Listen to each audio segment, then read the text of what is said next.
Hola, ¿qué tal? Buenas tardes a todos y a todas. Muchas gracias por participar de esta reunión. Hoy vamos a hablar del derecho al olvido digital y sus peligros. Análisis del pronunciamiento de la Corte Suprema de Justicia en el fallo de Negri y su impacto. La doctora Carlos, la doctora Joana Faliero, PhD, a quien tengo el gusto de saludar. Antes de darle la palabra, la voy a presentar y contarle un poco su currículum. Ella es PhD, doctora en Derecho con tesis doctoral distinguida en protección de datos personales de la Facultad de Derecho de la UBA,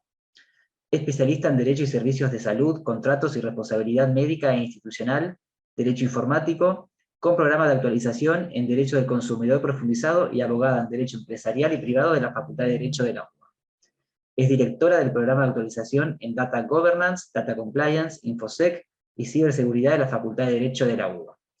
Directora del curso independiente de posgrado Derecho de Salud y de los Pacientes, Datos de Salud, Gestión Documental Sanitaria, Historia Clínica, e-Salud/Telemedicina del Departamento de Posgrado de Facultad de Derecho UBA.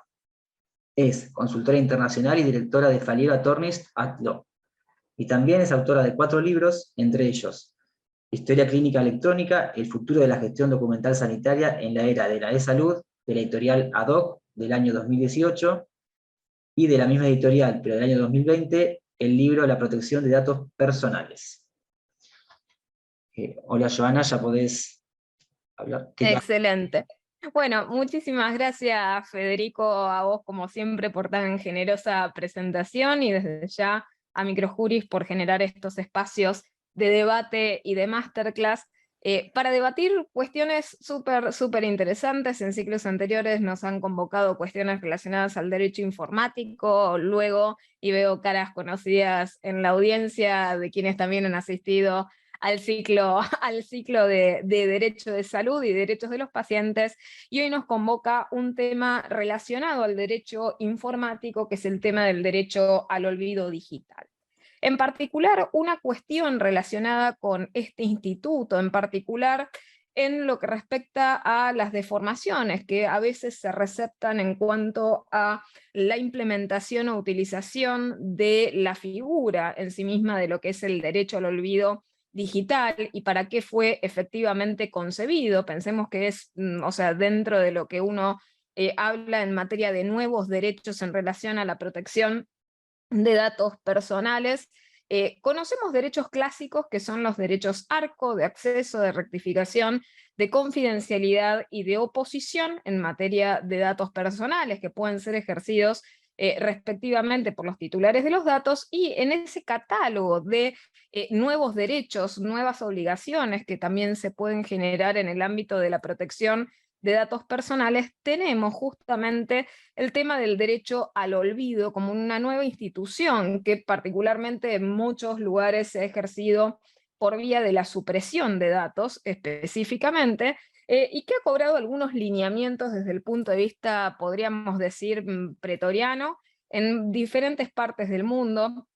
en particular en cuanto al contexto de utilización, o sea, cómo se utiliza este instituto, para qué figuras, para qué tipologías de datos y demás, y las confusiones que muchas veces han surgido al respecto de qué es lo que se admite cuando hablamos de este derecho y cuáles son los peligros que pueden surgir en virtud de la deformación que pueda llegar a existir en su aplicación en contextos en los cuales no está específicamente pautado o pensado este instituto en particular. Entonces, antes que nada, creo que todos conocen un poco los lineamientos del fallo en cuanto al marco desde lo fáctico, es decir, ha sido una solicitud de aplicación de derecho al olvido. En el caso, particularmente, fue ejercido por una persona que detenta la calidad de persona pública, o por lo menos de conocimiento público, que había tenido una popularidad determinada en una época y que la continuaba teniendo efectivamente en el presente a través de diferentes actividades o acciones que llevaba a cabo. Pero en particular lo que se planteó justo en la temática esta del derecho al olvido y en torno al ejercicio que pretendía la actora en relación a esta figura era particularmente generar el olvido específicamente sobre determinada información que salía como resultados de las búsquedas que se efectuaran insertando los vocablos de su nombre, búsquedas que se efectúan, como ustedes bien conocen, en Internet nosotros utilizamos asiduamente como una modalidad, una vía natural de acceso a la información digital, que son los buscadores de Internet, que cumplen un rol específico sobre el cual también vamos a mencionar y charlar un poquito a continuación.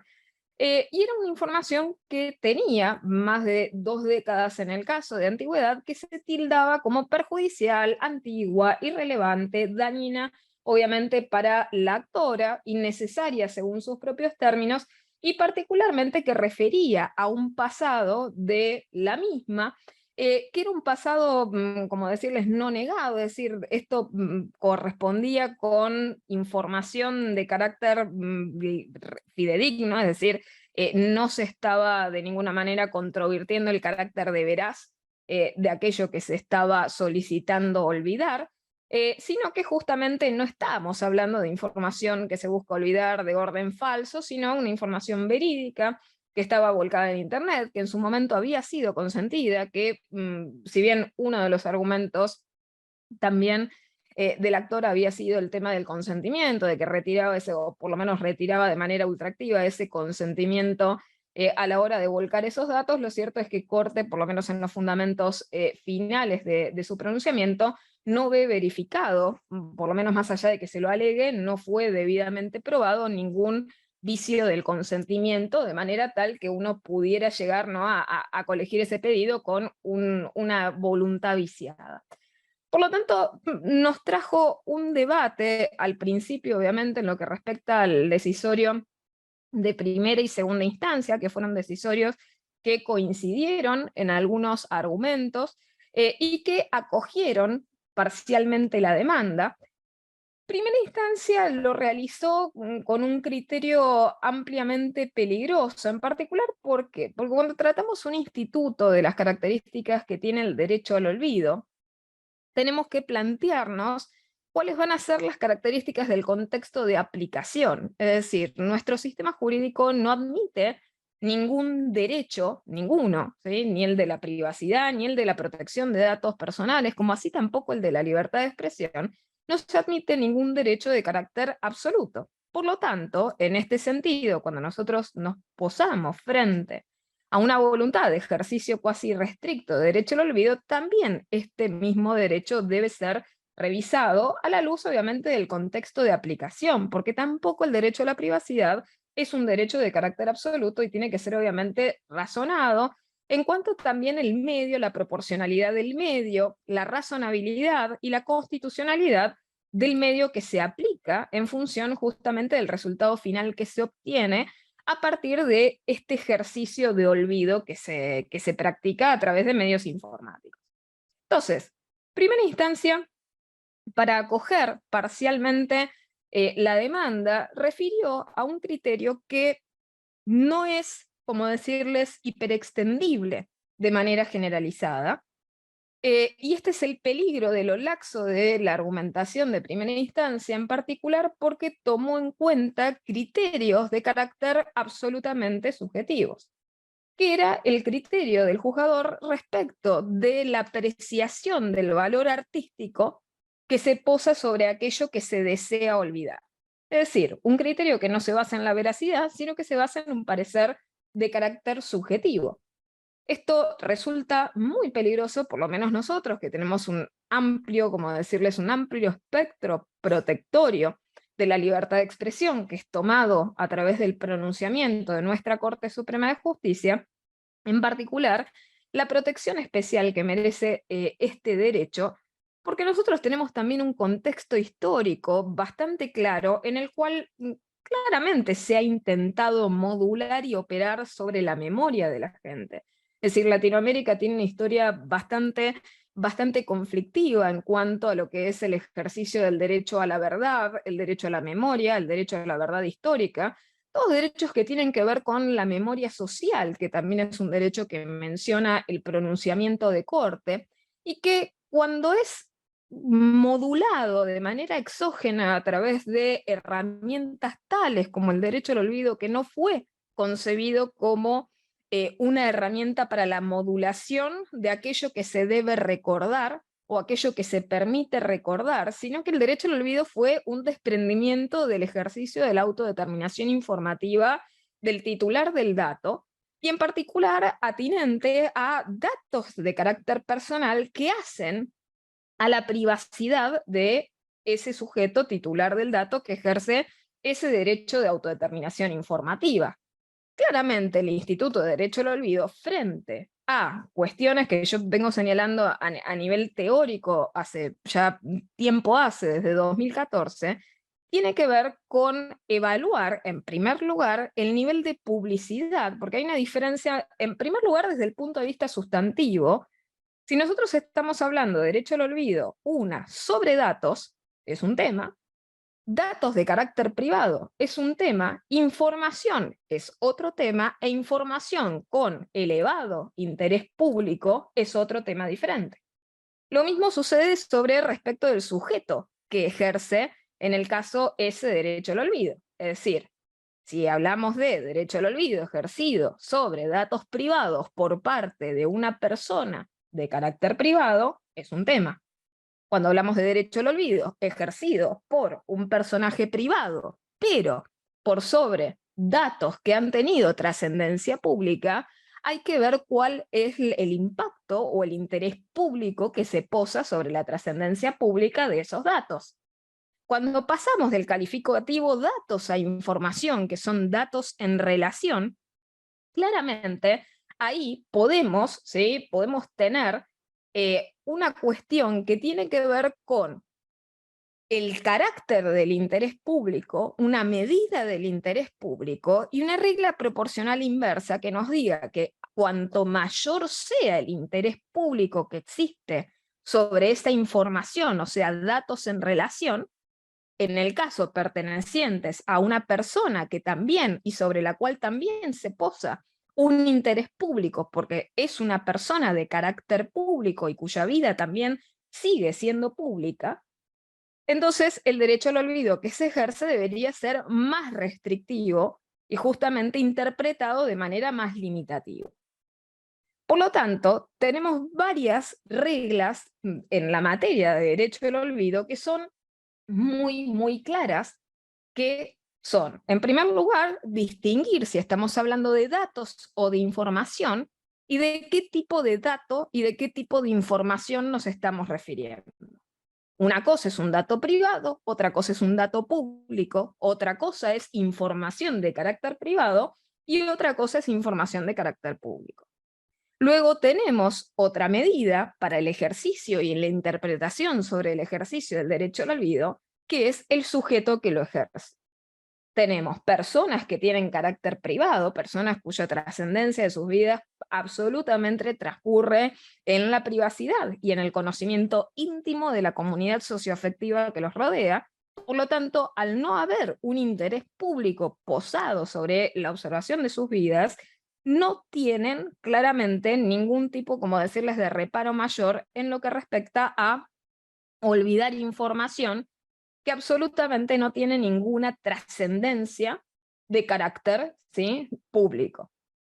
Ahora, si nos posamos en personas de carácter público y por ende tiene que ser, por ejemplo, una persona que tiene trascendencia pública por el motivo que fuera, es decir, esto no está obviamente limitado únicamente al rubro, por ejemplo, de políticos, pero sí lo que nosotros podemos destacar en este tipo de cuestiones es que en ciertos parámetros, en ciertas circunstancias, lamentablemente el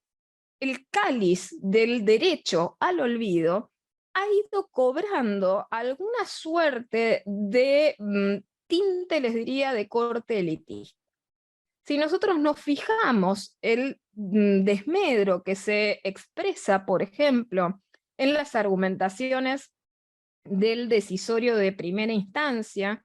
en relación al buen o mal gusto del contenido cuyo olvido se perseguía, está muy clara la expresión que se coloca en relación al sesgo sobre las cuestiones populares o las cuestiones que tal vez atraen al público, por el motivo que fuera. Es decir, esto nos posa también en una complejidad simbólica superior, que es que el olvido no sea utilizado justamente por sectores de orden hegemónico para tomar dominio activo, ¿sí?, a través de herramientas jurídicas desnaturalizadas sobre la modulación exógena de aquello que se permite difundir, recordar, distribuir, conocer, saber. Entonces, tenemos que pensar con bastante cuidado cuando se deforman estas utilizaciones, no terminar generando recursos que terminan siendo absolutamente cuasi, les diría, de carácter exclusivo, ¿sí? Cuestiones que son de carácter, como decirles, exclusivo de ciertos sectores, entre comillas, de élite.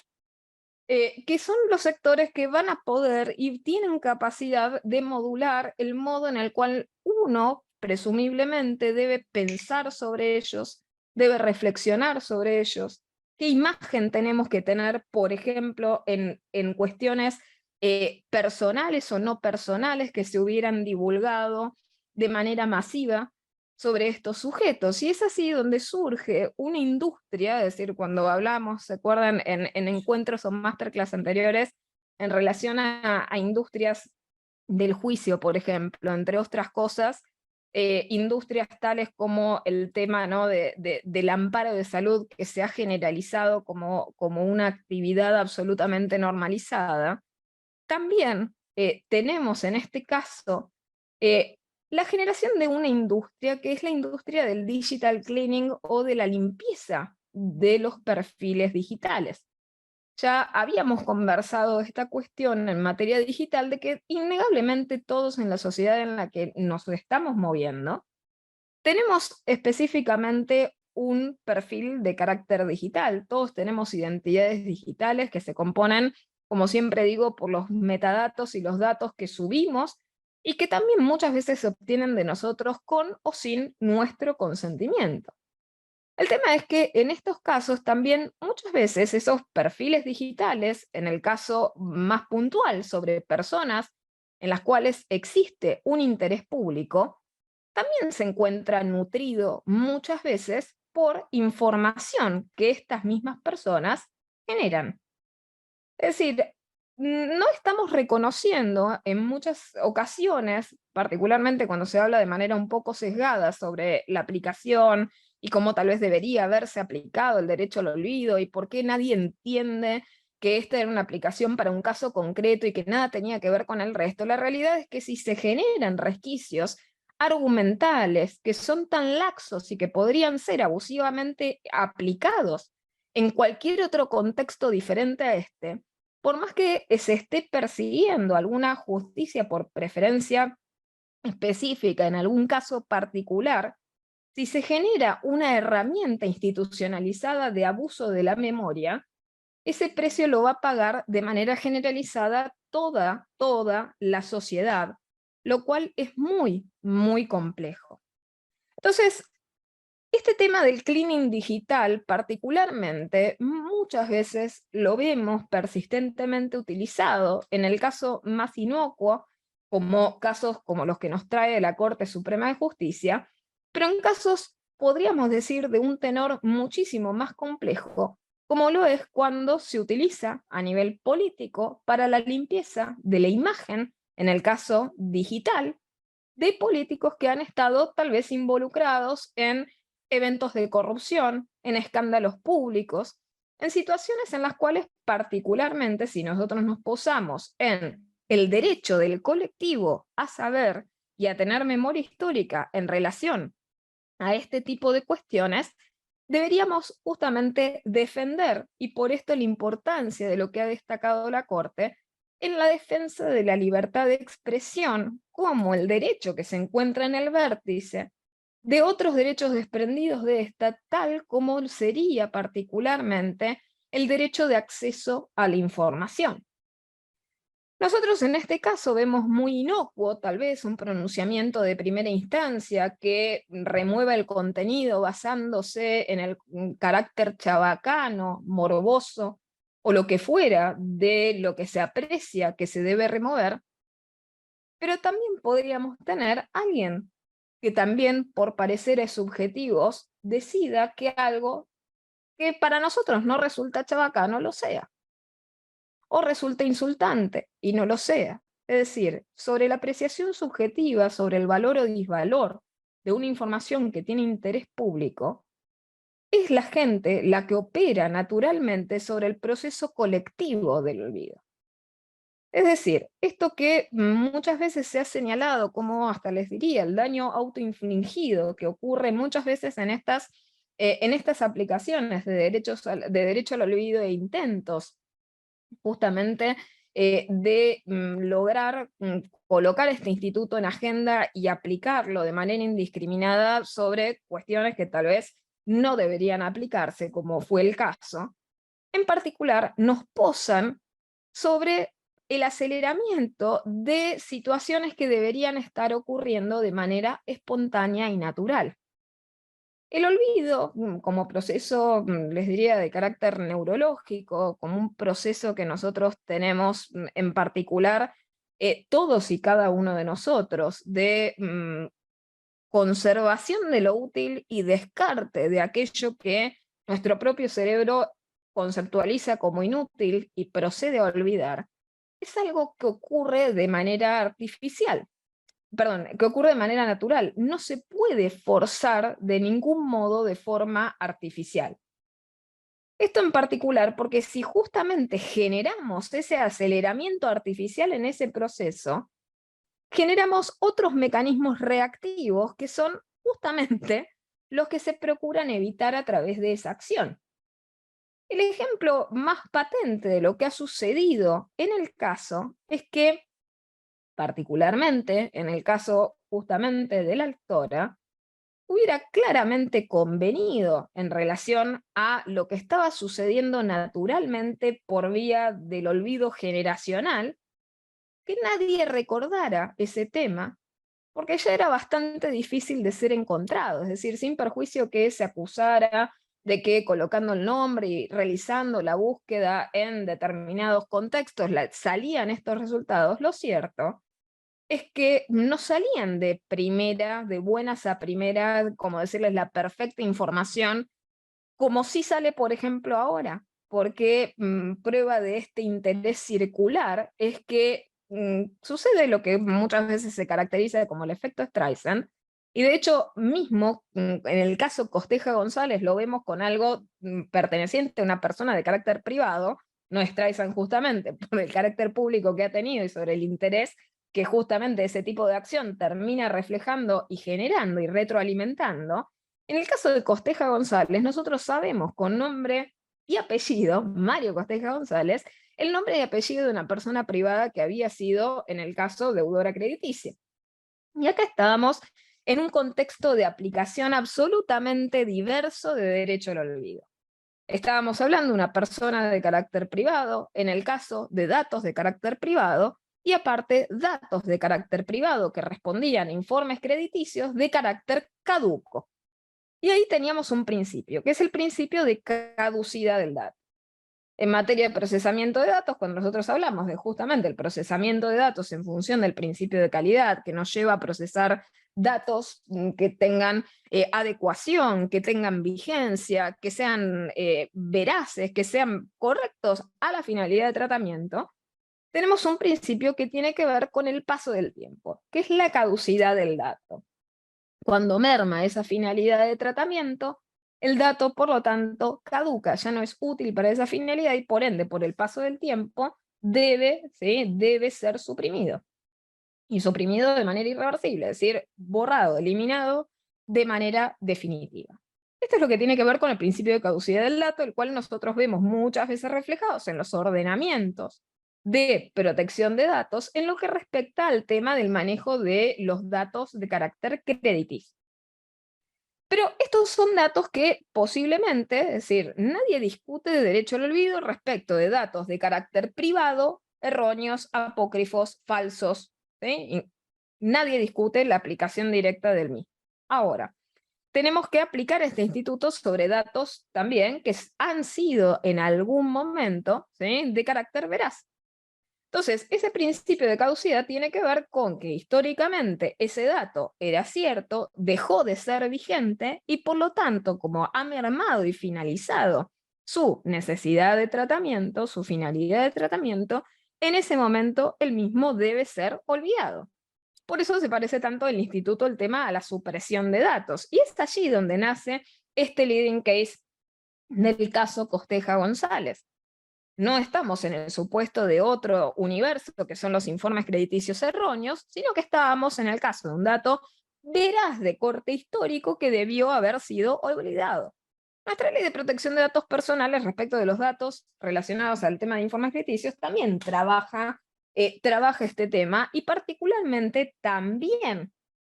coloca plazos que tienen que ver con la caducidad, la conservación de los datos por 5 años en el caso de que las deudas no hubieran sido saldadas y por 2 años en el caso de que sí lo hubieran sido con una clara indicación de ello. Pero de vuelta, acá nos estamos refiriendo a una clarísima categoría, que son datos de carácter privado. Ahora, la diferencia es que cuando pasamos de estos datos que tienen carácter privado y que caducan, pasamos a otra categoría, por ejemplo, como es la de este caso, que es información. La información es un dato en relación, la información nos brinda algo. Y la información, claramente, con el paso del tiempo, podemos decir que algo naturalmente que tenía, en el caso, carácter informativo, el índice, podríamos decir, de noticiosidad de un evento cuando recién ocurre tiene una determinada trascendencia, con el paso del tiempo esa noticiosidad, ese carácter va disminuyendo y por ende se va haciendo menos relevante esa información con el paso del tiempo. Pero esto no es una entidad muy pareja, es decir, no es aritmética exacta. ¿Por qué? Porque nosotros bien podemos querer algo que sea, por ejemplo, irrelevante por una determinada época o para determinados intereses, que termine siendo relevante para otro tipo de cuestiones en función de otros tipos de intereses que van surgiendo. Y para esto siempre les traigo un ejemplo muy patente, las evoluciones que han sufrido las diferentes teorías en materia de medicina, por ejemplo. Nosotros, les doy un ejemplo, la teoría de los humores. Nadie duda que con el sistema médico vigente actual que nosotros tenemos, ninguno de nosotros se pondría, por ejemplo, no sé, a medir el nivel de bilis humoral que tenemos en nuestro organismo y en función de eso determinar nuestro tratamiento. Está claro que la noticiosidad y tal vez la relevancia de esa teoría hoy en día no tiene ninguna razón de ser, porque no tiene aplicación. Sin perjuicio de que no tenga una aplicación que uno podría decir de manera inmediata, lo cierto es que sigue siendo relevante para nosotros. ¿Por qué? Porque nos sirve desde un punto de vista histórico. Aquella información que ha dejado de ser relevante por noticiosidad pasa a ser parte de ese patrimonio histórico que nosotros tenemos, a partir del cual nosotros generamos nuestros procesos de memoria, de aprendizaje, de reflexión y de configuración y reconfiguración de nuestro presente y de nuestro futuro. El ejemplo que puedo darles en relación a esto que se criticaba justamente y que fue parte del fundamento del fallo de primera instancia en relación a por qué dejamos ese olvido, por qué permitiríamos ese olvido, fue particularmente el contenido disvalioso desde el punto de vista artístico, la pobreza en la calidad artística, lo chabacano, lo morboso y demás de ese contenido que se sentía, como decirles, poco apreciado y que nadie extrañaría al día siguiente de que fuera olvidado. Pero lo cierto es que la apreciación histórica sobre de que la televisión de los 90 fue televisión basura es lo que nos permitió justamente reconfigurar nuestra apreciación sobre la televisión actual y vigente. Es decir, no tendríamos manera de apreciar y de reconfigurar nuestro presente y nuestro futuro si no es a través del aprendizaje de este tipo de cuestiones. Si no, va de suyo, podríamos perder en la historia argentina. Les doy ejemplo de cuestiones que claramente hacen a esto. Podemos quemar al estilo, qué sé yo, Brujas de Salem, quemas de libros, todo registro habido y por haber de el cómico que conocemos todos como Olmedo. Es decir, si hablamos de algo misógino, de algo machista, de algo que claramente ninguno hoy en día permitiría, ni siquiera reproduciría en ningún tipo de sketch, es aquello que justamente a nivel histórico constituyó un hito en el caso del humor argentino. Y lo mismo sucede respecto del arte. El arte, hay arte grotesco, de hecho hay un movimiento, es decir, el dadaísmo, por ejemplo, que es un movimiento artístico basado en el absurdo, el expresionismo. ¿Quién diría, por ejemplo, que, qué sé yo, por lo morboso que es un cuadro de Munch y lo grosero que puede demostrar de los desastres de la guerra, merecería ser olvidado? ¿Y hasta dónde se podría llegar a estirar este criterio subjetivo del juzgador sobre aquello que merece y aquello que no merece ser recordado? Después, Cámara confirma, en el caso del decisorio de primera instancia, y aquí compartiendo algunos argumentos de primera, pero agregando obviamente lo suyo, genera también otra puerta abierta a la interpretación equívoca de este instituto, en particular que es creer que el Instituto del Derecho al Olvido debe ser admitido en función particularmente de la, como decirles, la cantidad de tiempo en la cual la persona se vio expuesta a aquello que desea olvidar. Es decir, el juzgado realiza una suerte de razonamiento diciendo de que si uno conoce que este tipo de cuestiones pueden llegar a lesionar la honra, y en el caso que había expuesto particularmente en lo que ésta solicitaba, su honra por un tiempo más que suficiente, refiriéndonos obviamente al tiempo de más de 2 décadas, ¿no?, de exposición de esta información. Información que, les repito, en el caso se reputaba desde el punto de vista, ¿no?, de la veracidad, se reputaba en el caso como veraz, ¿sí? En particular, no había, como decirles, ningún cuestionamiento sobre la veracidad o no. Por otra parte, también en información relacionada que todos ustedes han conocido, relacionada particularmente con un escándalo de trascendencia pública que también tuvo su corte desde el punto de vista de lo judicial, lo policial y demás. Por lo tanto, no era algo que solamente involucraba la farándula de ese momento, sino también cuestiones un poco más complejas que también fueron muy características de la década de los 90. Por lo tanto, no, estamos hablando de una información que había tenido una trascendencia pública y eso es sobre la cual había un elevadísimo interés público. Es decir, en lo personal, yo podría decir que por mi generación quedó absolutamente marcada, por ejemplo, con los mediodías de reportaje de un periodista ampliamente conocido en nuestro país que falleció lamentablemente por COVID, y que, bueno, justamente marcaron la dinámica periodística de particularmente una década. Entonces, bueno, pongamos entre paréntesis y corramos de lado la veracidad o la discusión sobre el interés público,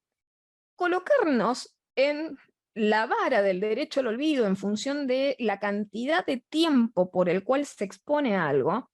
también nos lleva a un plano de carácter arbitrario, discrecional y absolutamente peligroso. ¿Por qué? Porque de la misma manera que mencionábamos antes el peligro de lo que es la industria digital cleaning para borrar, por ejemplo, con cualquier interacción que haya podido tener cualquier sujeto de interés público en relación a eventos relativos a la corrupción,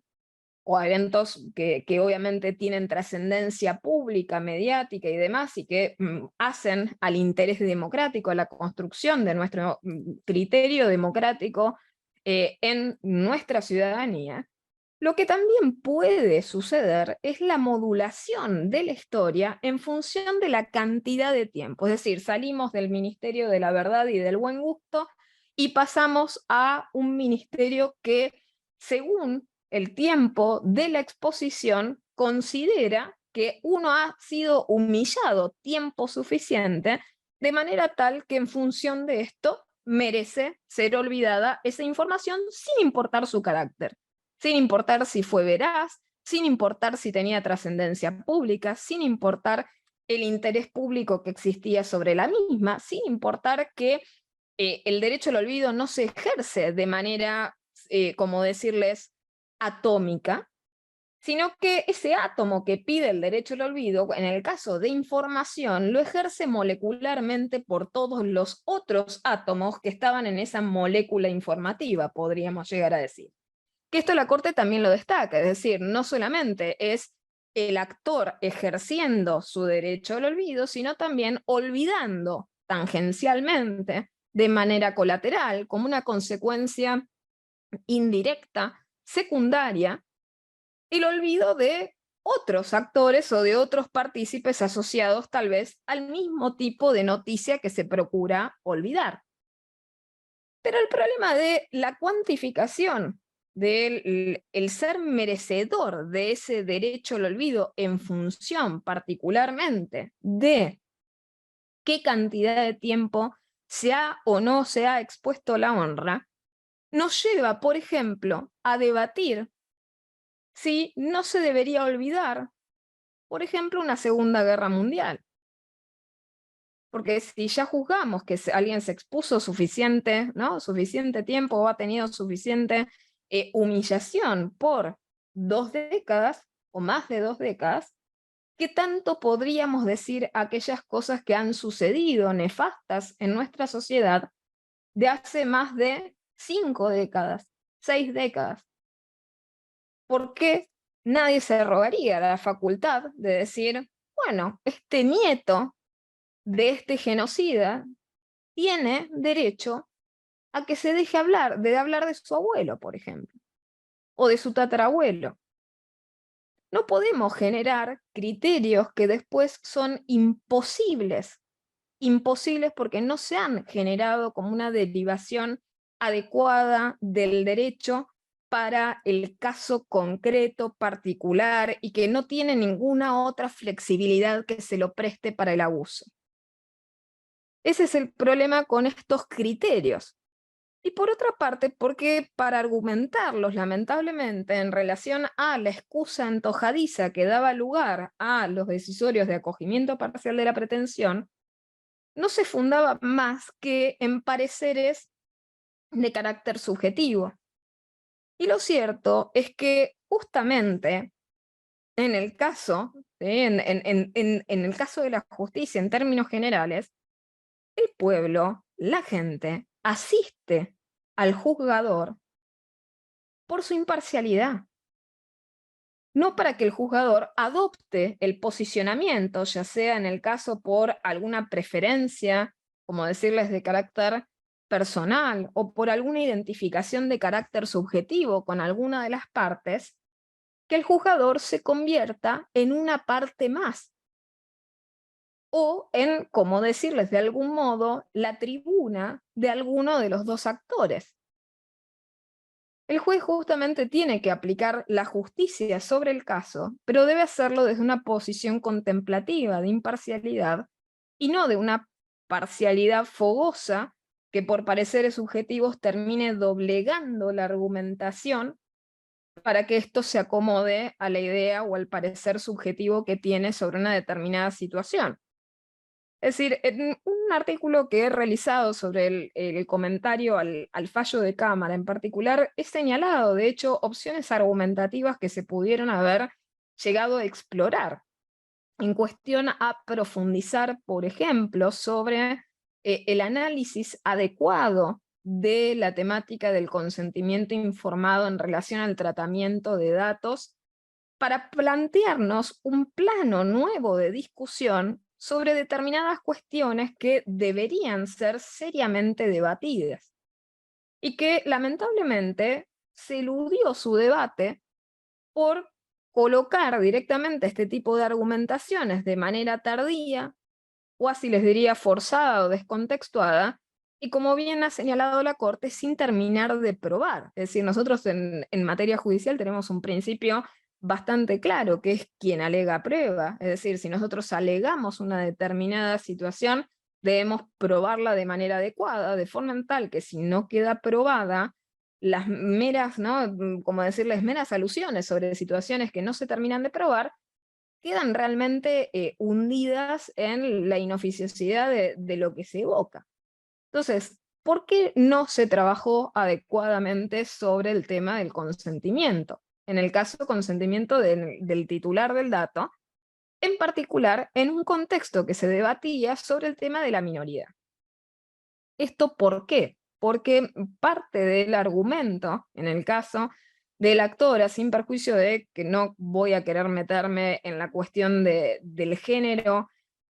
porque particularmente si voy a ofrecer una visión sesgada, soy mujer en particular, y en este sentido, en relación a este tipo de cuestiones, creo que si realmente uno sostiene una posición en la cual estamos construyendo en derredor de nuestra capacidad, en derredor de nuestro consentimiento y demás, hay que también responsabilizarse por los propios actos. Es decir, este ejemplo que les doy a mis alumnos muchas veces para mostrarles la limitación del derecho al olvido sería algo similar a que yo, de acá a unos, supongamos, 20 años, y aquí todos los de la audiencia y mis alumnos y exalumnos de la audiencia lo van a notar, ¿qué sucedería si quien les habla de acá a 20 años culpa a los buscadores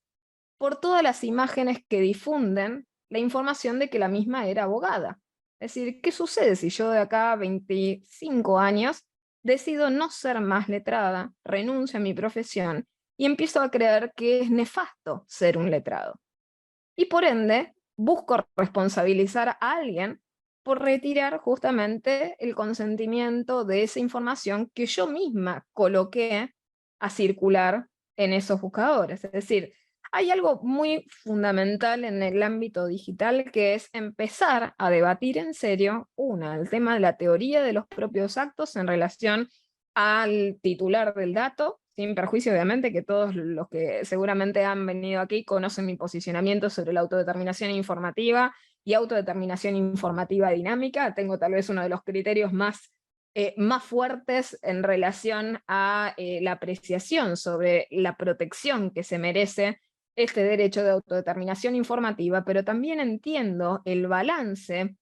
y la arbitrariedad que a veces surge con esto de no llevar las pretensiones al extremo que deberían llegarse si realmente uno cree en ellas. Es decir, esto lo he dicho en mi anteúltimo, perdón, o antepenúltimo artículo sobre la temática de derecho al olvido, señalando que en el caso no basta quedarnos con la mera desindexación, sino que si uno está insistiendo en la realidad de esa autodeterminación informativa y ese consentimiento informado no dado, en realidad debería estar luchando por la supresión del dato y de la información. Y no bastarnos meramente por la desindexación de algunas cuestiones, lo cual también la Corte lo señaló, es decir, bien recuerdo en las audiencias de Amicus diciendo, ¿por qué no se va por todo? Y la postura humilde señalando, no, en realidad se va parcialmente por tal motivo.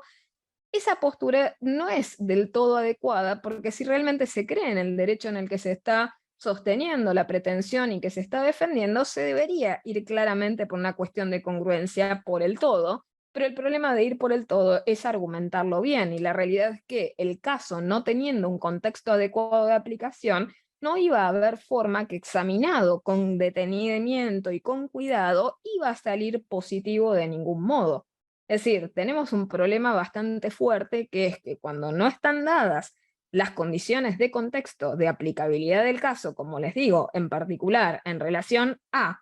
que si nosotros forzamos a aplicar un derecho al olvido sobre un personaje de carácter público, sobre información con interés público, información que sigue teniendo interés público y fuerza y prueba de ello es el interés que tiene la gente realizando y continuando realizando esas búsquedas y recordando el evento y perdurando en la memoria esos momentos que se procuran justamente olvidar, es una clarísima demostración de la vigencia de esa información. Y por otra parte, también un actor que tampoco perdió su carácter público. Es decir, no es alguien que se ha recluido a la vida de carácter privado y que luego de esto dice, no, sí, he cambiado mi vida en, qué sé yo, en 180 grados y realmente ya no me encuentro en la esfera de lo público, nadie tiene interés, nadie me recuerda y demás y demás. La realidad es que justamente el interés publicitario que ha existido sobre la temática del caso, sobre la reflotación, como les diría, de las búsquedas y demás, ha generado justamente esa contraola de interés justamente refrescado en personas, en sujetos, en ciudadanos que tal vez, por ejemplo, el caso típico de los centennials, o sea, no nuestra generación de millennials y de boomers, la realidad es que todos los centennials, muchos de ellos no tenían conocimiento y se han enterado del tema gracias justamente a este intento de forzar el olvido sobre una cuestión de interés público. Es decir, naturalmente nosotros, por suerte, Latinoamérica creo que en general, estamos muy entrenados a reaccionar sobrecompensando cuando alguien procura forzar artificialmente el olvido sobre alguno de nosotros. Es decir, somos pueblos que hemos aprendido con sangre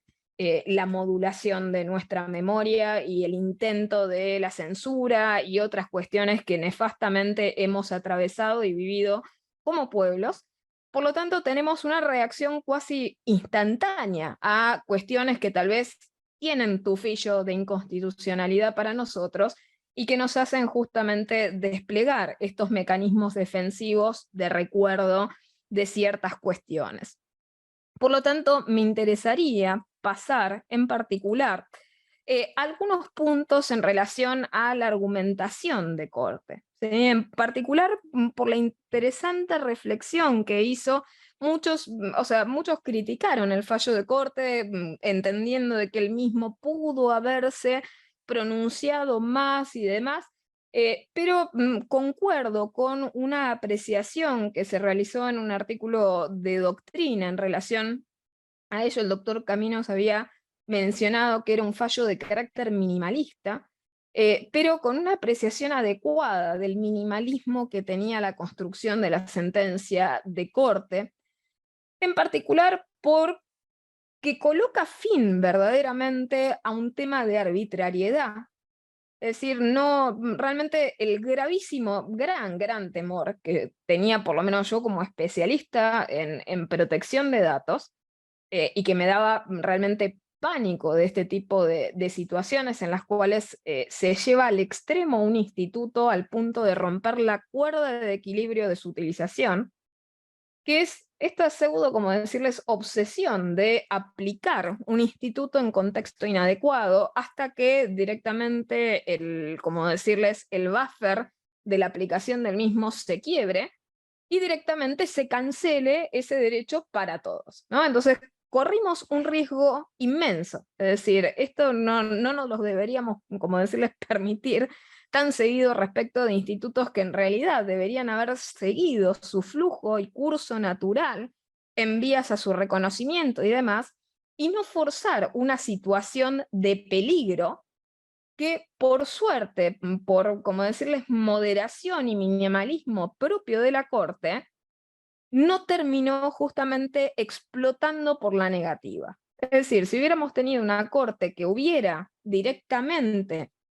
entre comillas, culpado al derecho al olvido de los errores argumentativos pasados, hubiéramos directamente perdido el instituto. Pero por suerte, obviamente por la tipicidad que tiene aquí a nivel local, es decir, nosotros podemos interpretarlo por vía de la supresión de datos. En el caso del RGPD de la Unión Europea, coloca el derecho al olvido en el artículo de la supresión de datos, lamentablemente por un tema muchas veces de limitantes en cuanto, les diría hasta de la comprensión de qué es lo que se logra olvidar, porque la supresión de datos, suprimir el dato es eliminar el dato, desindexar es eliminar la vía, ¿no? Como decirles, la vía de acceso al dato, porque el trabajo que realizan los buscadores es indexar contenidos y en función de la indexación de los contenidos nosotros accedemos a través de esos tagueos por medio de las búsquedas.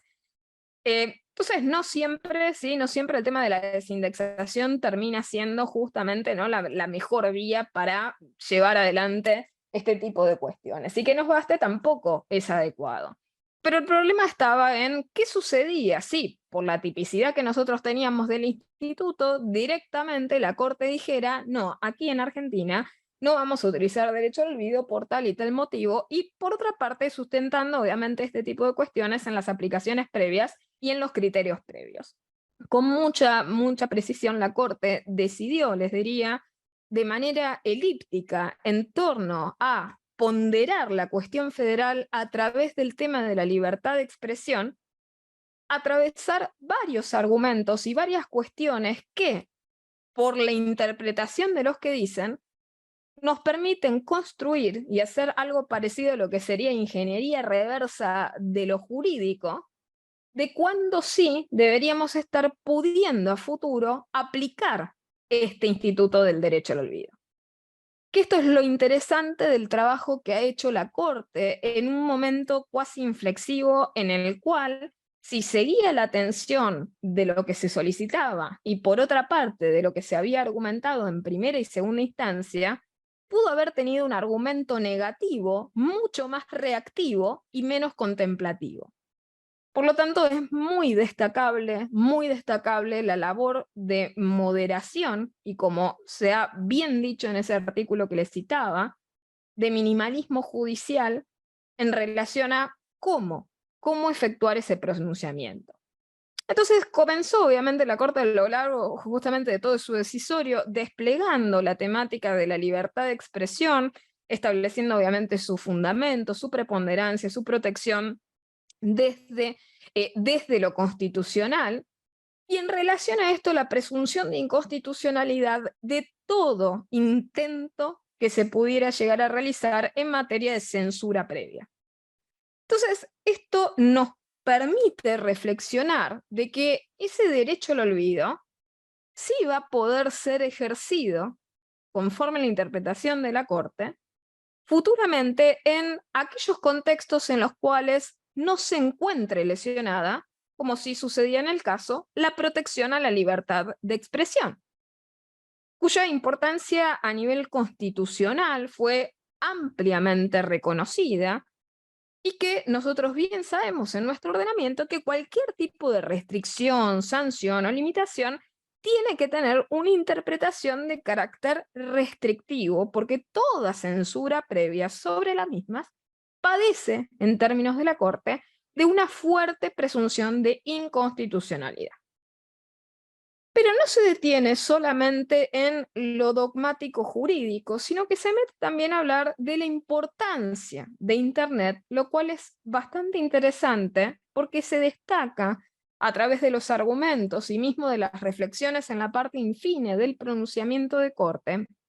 la apreciación que se tiene sobre el rol y la función de Internet como medio fundamental para la información, para la transmisión de las ideas, para el ejercicio de la libertad de expresión, y es por esto que Internet, ¿sí?, tiene que ser protegido, y es por eso que nosotros utilizamos este medio en nuestra era como el medio más común y corriente de acceso a la información. Este medio masivo de comunicación en el cual se ha convertido Internet es en el modo que nosotros tenemos de encontrar, hallar y hacernos con la información. Es por eso que no debe modularse qué es lo que nosotros podemos encontrar, qué es lo que nosotros nos permiten ver y cuáles son las cosas que no debemos encontrar en Internet en función de pareceres individuales de personas que, arrogándose la facultad de hacerlo, indican qué es lo que tiene, puede o debe olvidar la sociedad. Internet es fundamental, por eso este efecto que tiene de manera directa e indirecta el derecho al olvido digital es tan peligroso, porque aunque se ejerza por vía de desindexación, cuando nosotros desindexamos y generamos que un determinado resultado no siga apareciendo, y nos dicen, entre paréntesis, para justificar la no lesividad del instituto, decir, no, quédense tranquilos que van a seguir accediendo a esta información porque si ustedes conocen la dirección, van a poder seguir accediendo, y si acceden directamente en la página del dueño del contenido, van a poder seguir mirándolo si dan con ella. La realidad es que la gente no accede de esa manera a la información. Es decir, hay algo muy simple. Si nosotros en la casa, supongamos, ¿no? Hacemos un refugio adentro del bosque. Y nosotros decimos, simplemente lo único que vamos a hacer es eliminar el camino que da a la casa del bosque. Pasan los años y la casa del bosque directamente se la traga el bosque. Porque ese camino es lo que nos permite acceder a la casita del bosque. Si no, la única manera que tenemos de acceder es colocarnos en una montaña y mirar a ver dónde está la casita. Si es que la llegamos a ver y los árboles que están alrededor no terminaron cubriéndola. Esto también pasa con la información en Internet. La información en Internet tiene un olvido digital, les diría, de manera natural.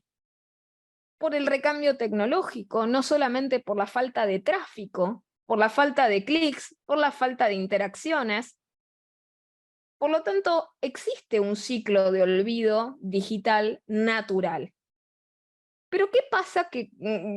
con este tipo de mecanismo de encontrar la información cuando nosotros operamos sobre la misma? Si nosotros provocamos encontrar la información, claramente aceitamos los caminos para que esa información también salga de manera más frecuente.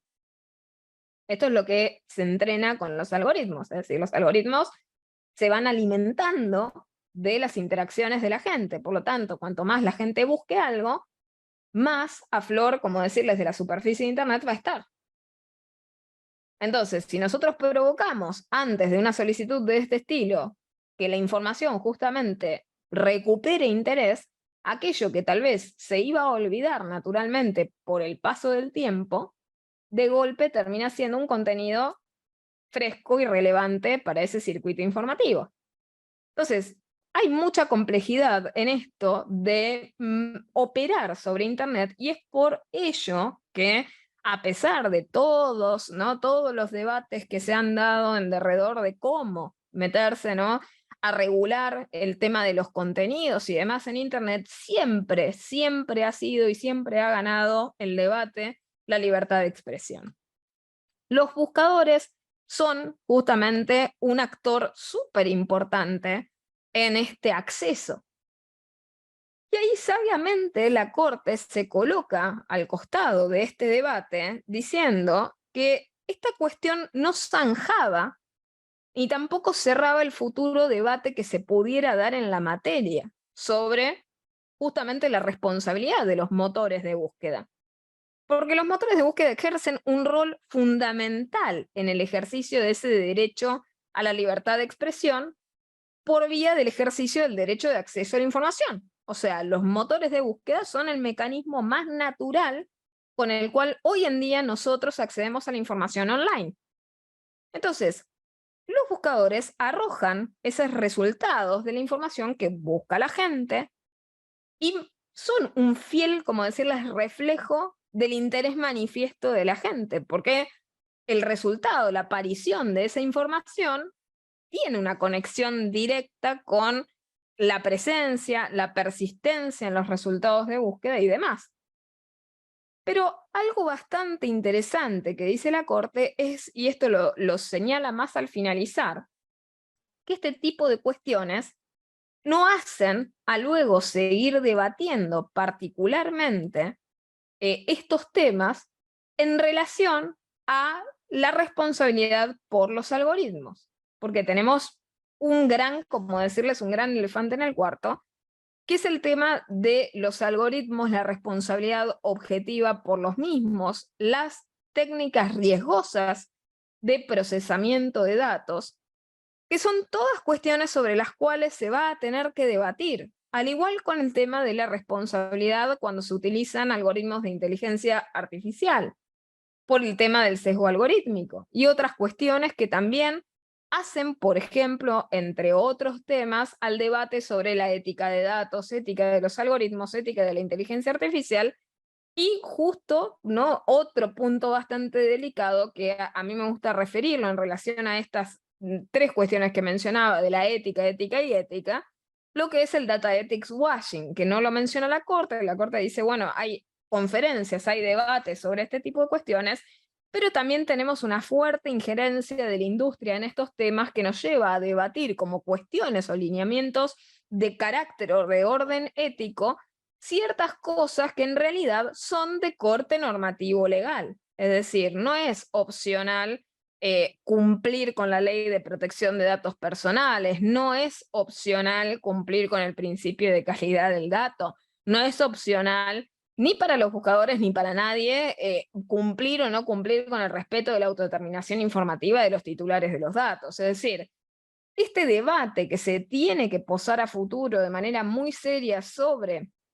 el uso de algoritmos y de cómo funcionan las herramientas que nosotros utilizamos en Internet y las técnicas riesgosas de procesamiento de datos y la responsabilidad que se debe sobre el correcto funcionamiento de las mismas, sobre los impactos que causan y sobre la responsabilidad de reflexionar previamente antes de insertar estas técnicas riesgosas sobre cuestiones que pueden llegar a ser críticas y en las cuales se ponen en jaque derechos humanos fundamentales, nos llevan a contextos que son diferentes justamente al contexto de aplicación o el contexto fáctico que teníamos en este caso en particular y que no estaban en discusión, pero que liminarmente pudieron haberse vistos tal vez mellados o perjudicados si es que había una interpretación errada sobre este tipo de cuestiones. En particular, si nosotros decíamos, bueno, en vez de centrarnos, ¿no?, en generar como decirles, un parámetro de interpretación correcto de aplicación de derecho al olvido, directamente decíamos, esta herramienta que no se aplique nunca más, pero además de esto, los buscadores están siempre en lo correcto, bueno, tendríamos claramente, ¿no?, un posicionamiento diferente. Y esto lamentablemente, o sea, no es algo que, o sea, solamente uno vea, ¿no?, en ciertos argumentos reduccionistas, es decir, lamentablemente muchas veces nosotros vemos que en este tipo de cuestiones, en las cuales parece forzarse alguna suerte de polarización, no existen posiciones diferentes, por ejemplo, a la posición que sostiene la actora, ¿no? O sea, entonces muchas veces se ha llegado, ¿no?, a la apreciación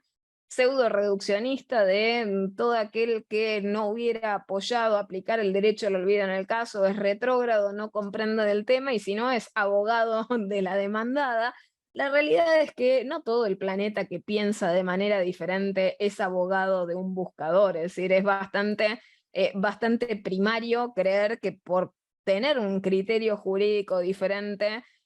únicamente la única postura, el único asidero de postura doctrinaria puede ser la de la defensa de una de las partes. Aquí en particular, una de las cuestiones que señala sabiamente la Corte es en relación a la protección de la información de interés público, que es algo sobre lo cual yo insisto desde siempre en relación a la primera confusión que realiza nuestra ley de protección de datos personales, de hablar de dato y definirlo como información y ya desde el vamos cometer ese gravísimo error. Datos e información no son lo mismo y la gente intenta aplicar institutos de la protección de los datos personales sobre la información, no se aplica porque genera resultados absolutamente disvaliosos. Máxime cuando la información en el caso es de interés público, por los motivos que ya sobradamente conversamos en el día de hoy. Entonces, sí nos deja con esta cuestión. El derecho al olvido sí podría ser ejercido posiblemente en un escenario en el cual el contexto de aplicación tenga información que no posea interés público, con independencia también del tiempo en el que dicha información de interés público se había encontrado expuesta. Es decir, si nosotros pensamos en el tema de la proporcionalidad del tiempo de exposición, tampoco tendría que importarnos en el caso de que fuera información efectivamente de interés público. Por lo tanto, también podríamos posiblemente ejercerlo en otro contexto de aplicación cuando no se involucren a personas de carácter público o personas sobre las cuales por algún motivo pese un interés público o quienes hayan intervenido en sucesos ya sea relevantes de nuestra historia, de interés público, de trascendencia pública, etcétera, etcétera. Y justamente este caso bajo análisis, el interés público era absolutamente vigente, era palmario, era innegable, nadie había puesto en duda la veracidad de aquella información sobre la cual se pretendía ejercer el derecho al olvido, y por otra parte la persona sobre la cual se procuraba ejercer ese derecho al olvido, como también lo señaló ampliamente la Corte, tanto en las audiencias como también en su pronunciamiento, continuaba siendo pública, por lo tanto esa entidad tampoco había variado. Por otra parte, en relación al tema del derecho al honor, también efectuó como decirles, una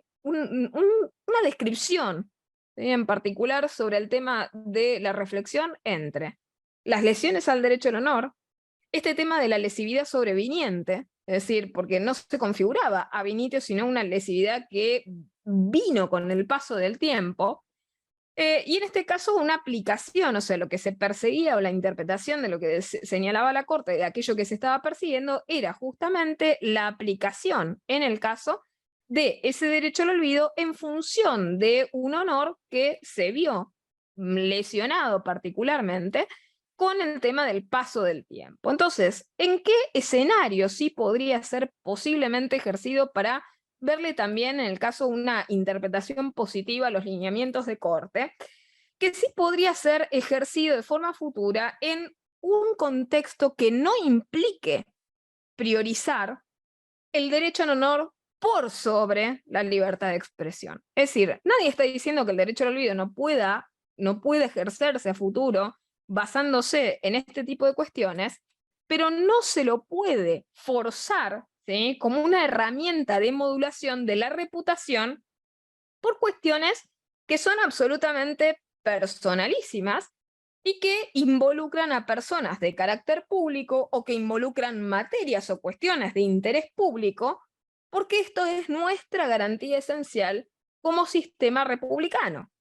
Entonces, ese derecho al olvido va a poder ser ejercido claramente en un contexto de aplicación que no se sustente ni se fundamente en esos gustos subjetivos o las sensibilidades del juzgador que lo aplica, o la apreciación del cáliz agradable o desagradable, indignante, no indignante, morboso, chabacano, o de cualquier tipo de apreciación personal sobre cuestiones o expresiones del debate público que se pretenden olvidar, porque estos son justamente parámetros de apreciación absolutamente subjetivos que introducen estándares de análisis variables.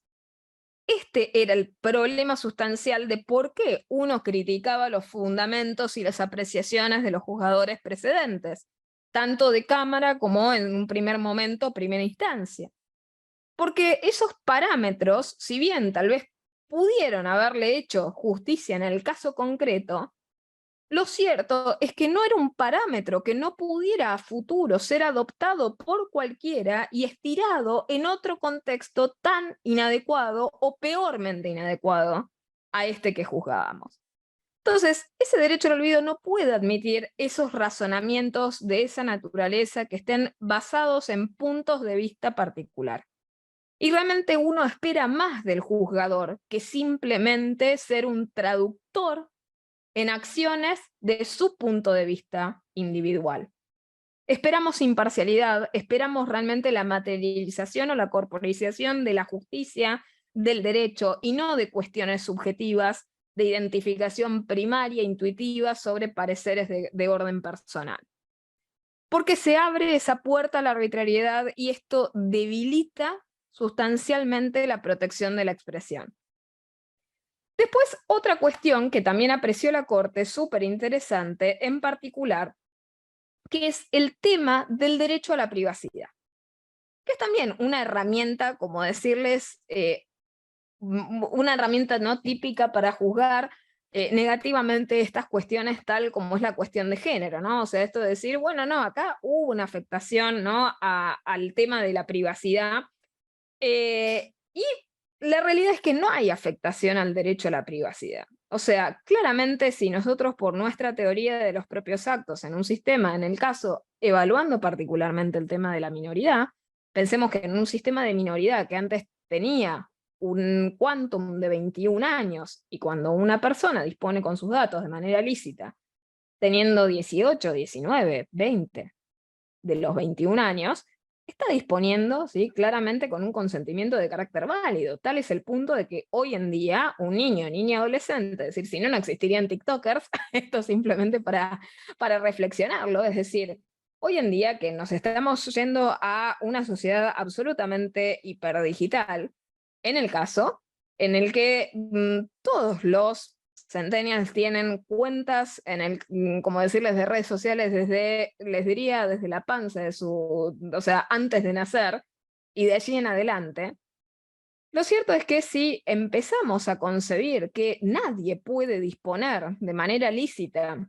de sus datos de ninguna manera, es decir, si vamos hasta en contra del interés superior del niño y de la voluntad y de la capacidad progresiva, no estaríamos admitiendo que los niños, niñas y adolescentes puedan tener autodeterminación informativa.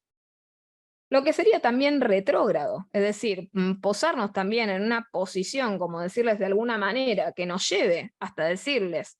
bueno, directamente neguemos el derecho de cualquier niño, niña, adolescente, hoy en día, de más de 16, equivalente o superior a 16 años de edad, a disponer lícitamente de sus datos, de su imagen y demás, sin la intervención tal vez de sus padres, creo que estaríamos cuestionando con la misma vara, ¿no?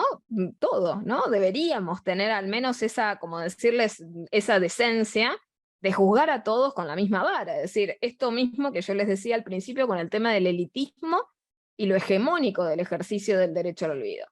Es decir, ¿vamos a juzgar a todos los niños, niñas, adolescentes de la misma manera?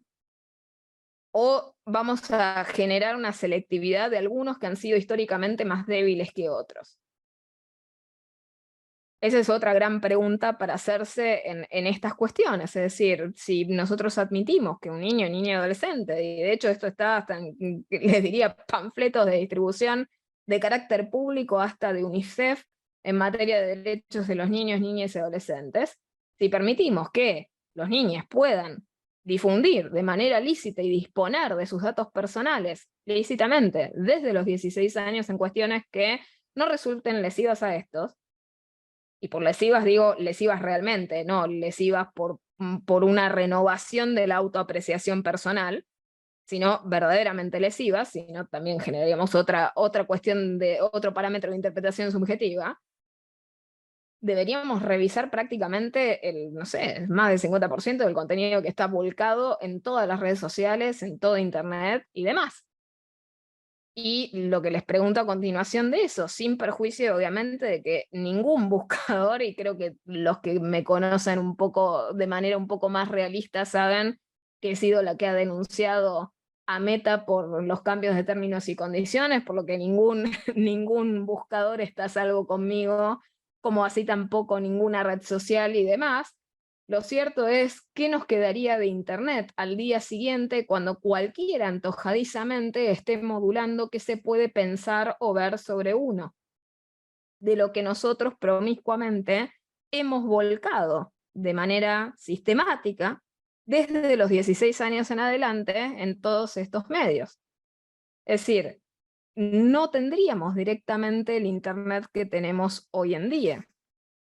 Entonces, una cosa es la responsabilidad en materia de libertad de expresión, la responsabilidad ulterior por la misma. Otra cosa es, si nosotros hablamos de vicios del consentimiento, probarlos adecuadamente y no simplemente evocarlos y llorar simplemente por el fracaso de que nosotros evocamos algo sin probarlo y no se acogió, porque esto funciona en todo el sistema jurídico. Es decir, imagínense que alguien se presenta en cualquier proceso, evoque alguna determinada cuestión, y de esa manera, sin probarlo, pretenda arbitrariamente que se acoja a la pretensión sin absolutamente presentar ninguna prueba. Bueno, lo mismo sucede con el tema de la privacidad. Entonces, lineamientos positivos, el derecho al olvido sí va a poder ser ejercido futuramente en un contexto que implique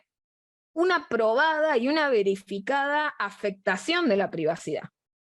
sobre la persona afectada, y siempre que esta persona sea de carácter privado y sobre la información en la cual se requiere ese olvido, no recaiga simultáneamente un interés de carácter público. Es por eso que la Corte estableció con mucha precisión la diferencia en particular que nos decía que esto era muy diverso a los otros leading cases. Es decir, cuando se busca aplicar el derecho al olvido basándose en los precedentes jurisprudenciales anteriores, realmente es desnaturalizar el instituto, porque el contexto de aplicación de Costeja fue absolutamente diferente. Lo mismo fue para la misma corte, el precedente María Belén Rodríguez también fue un contexto absolutamente diverso y diferente de aplicación. Y es por eso que en ese caso se lo admitió del modo que se lo admitió. Entonces, ¿va a poder ser ejercido posiblemente el instituto? Sí, claramente, de manera futura, en un contexto de aplicación que efectivamente haya una violación probada al derecho a la privacidad. Y lo mismo sucede con el otro instituto, que es el tema del consentimiento. O sea, el derecho al olvido sí va a poder ser ejercido, posiblemente de forma futura, en un contexto de aplicación que involucre, en el caso, información o datos de carácter privado que hayan sido ilícitamente publicados, donde efectivamente se pruebe adecuadamente esa invocación del vicio del consentimiento del cual se recurre de la persona afectada a quien dicha información se refiere. Y no quedarnos simplemente con esta idea de decir, no, se ha afectado el consentimiento, pero ¿cómo? Está probado, es decir, ¿dónde se ha probado? Y que no sea tampoco un argumento, como decirles, de carácter tardío. Entonces, todas estas cuestiones que les señalaba, este contexto inadecuado, por esto yo les decía el tema de los peligros y por qué titulé la charla de esta manera, porque estos argumentos, todas estas cuestiones, estos elementos,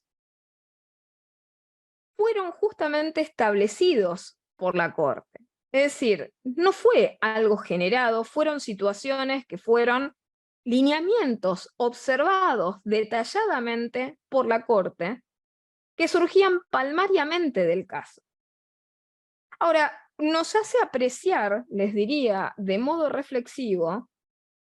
la importancia que tiene el rol de nuestra Corte Suprema en relación al freno a la arbitrariedad. Porque todas estas cuestiones que pasaron de largo literalmente en primera y en segunda instancia, es decir, Cámara, en vez de justamente de revisar o servir como decirles un alto a la arbitrariedad, en realidad generó otro parámetro subjetivo arriba de un parámetro subjetivo anterior. Por lo tanto, si esto no llegaba a Corte Suprema por justamente el recurso extraordinario federal interpuesto por la demandada,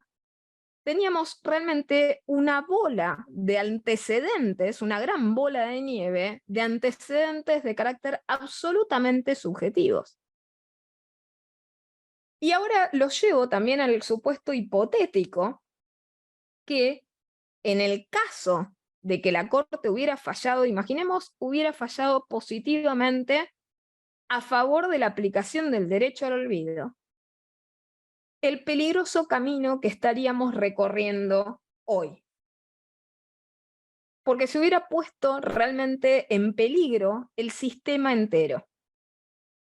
Este es un tema que yo siempre señalo con la responsabilidad que tenemos nosotros cuando ejercemos como operadores jurídicos del derecho. La responsabilidad que tenemos porque aplicar abusivamente ciertos institutos, por más que podamos dividirnos parcialmente y decir que bueno, esto ha salido favorable a la pretensión que sostengo coyunturalmente en este determinado momento, lo cierto es que estamos habilitando realmente las puertas del infierno para una herramienta que cualquiera podría utilizar después de nosotros. Si la Corte hubiera tomado un camino diferente y hubiera dicho que sí, y estaríamos festejando el olvido de la actora y demás, la realidad es que en paralelo estaríamos llorando el olvido de otras miles de situaciones que van a pasar en totalmente desconocimiento de todos y cada uno de los ciudadanos de este país. Porque la industria del digital cleaning ocurre en un ámbito que nosotros desconocemos, en el cual no tenemos ningún tipo, como decirles, de interacción. Por lo tanto, lo que se olvida no tiene aviso. Es decir, no tenemos como decirles un, un diario, ¿no? La publicación de edictos de aquello que se va a olvidar de aquí en adelante y para siempre. Nadie nos va a avisar de aquello que estamos perdiendo irreversiblemente. Nadie nos va a notificar de aquello que no vamos a recuperar, de aquello que vamos a olvidar. Por lo tanto, generar parámetros justamente legitimados de orden subjetivo que llevan a instalar criterios personalísimos del juzgador, terminan siendo absolutamente peligrosos porque esa modulación de la memoria no tiene preaviso. Y es aún más peligrosa en lo digital porque lamentablemente en el ámbito de lo híbrido, cuestiones que nosotros estamos viendo, en el ámbito realmente de las cuestiones de orden híbrido, tal vez todavía tengamos algún periódico que nos sigue mostrando la nota que se ha mandado a olvidar. Tal vez tengamos un DVD o un VCR que nos muestre el video que se nos ha mandado a olvidar. Pero es posible que en un contenido que sea nativo digital, una vez que se elimina el mismo y se lo elimina de todos los lugares y se corta todos los caminos del bosque que llevan a esa casita, directamente ese contenido se olvide para siempre. Y si alguien no tuvo la picardía de backupearlo, de generar una copia de resguardo del mismo, como sucede muchas veces en iniciativas como el archivo de Internet, o sea, generar justamente espacios donde esté conservado y preservado Internet, el derecho al olvido se ejerce de una manera natural mucho, mucho más instantánea de lo que creemos. Entonces, hay que tener muchísimo, muchísimo cuidado con esa deformación de herramientas que no están concebidas para estos contextos de aplicación y para las cuales justamente extralimitarnos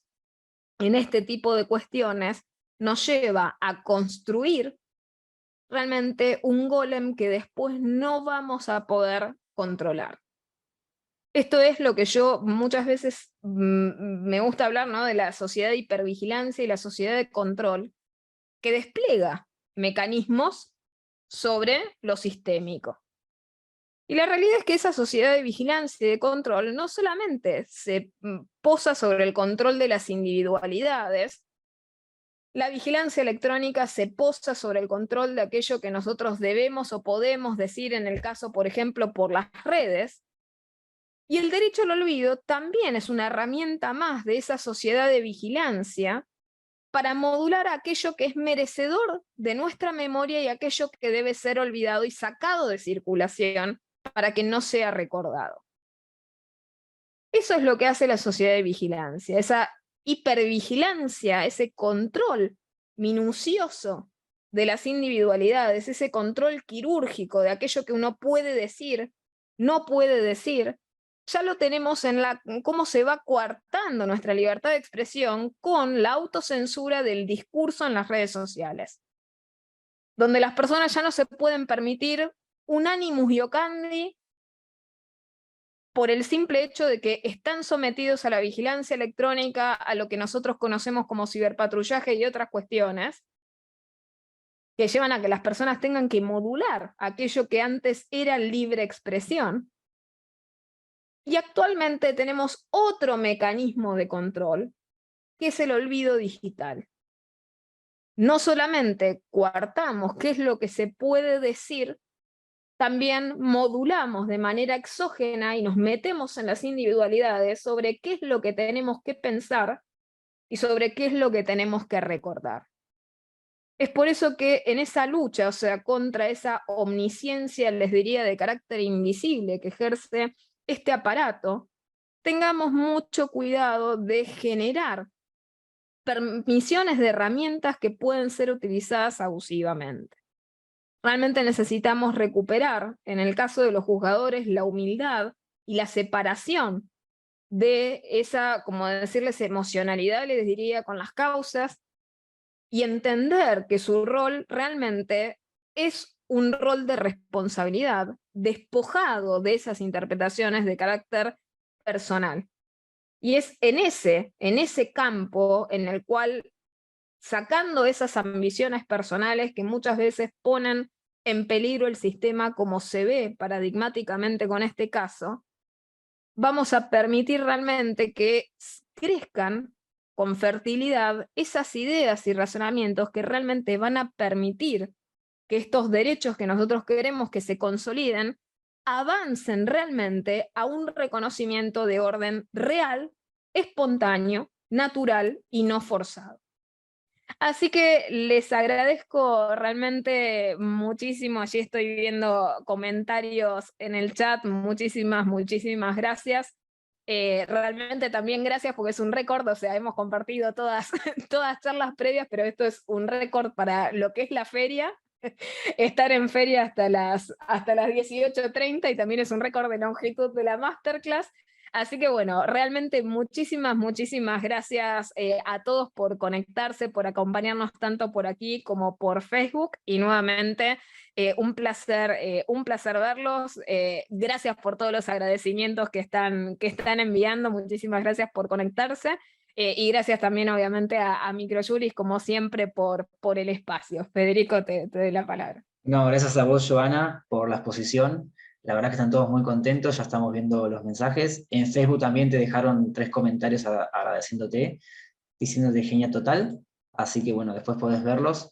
A los que me enviaron el mail, la semana que viene se le envía el certificado de asistencia a la clase. Así que bueno, será hasta la próxima. Muchísimas gracias, saludos a todos y un gran abrazo, que estén bien. Saludos, gracias. Hasta luego, que estén muy bien.